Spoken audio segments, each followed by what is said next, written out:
Bentahan po ng mga pampaswerte sa pagsalubong po ng Chinese New Year. Ngayon po sa Dagupan City, inaasahang pong lalakas sa mga susunod na araw. Ayon po yan sa mga ilang tindera ng pampaswerte sa lungsod bago ang linggo po ng Chinese New Year.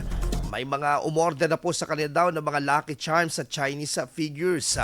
Kadalasan umano sa kanilang mga consumers or customers na umuorder ay maramihan ay ang mga half Chinese at half Filipino na negosyante na ipinangre-regalo sa kanilang mga empleyado. Inaasahan pa nila na ngayong linggo ay lalo pang tatangkilikin ang mga pampaswerte dahil sa patuloy umanong pagyakap ng mga Pilipino sa paniniwala at kultura ng mga Chino.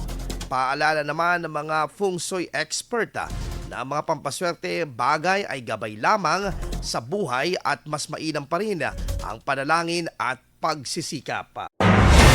IFM News. IFM News. IFM News.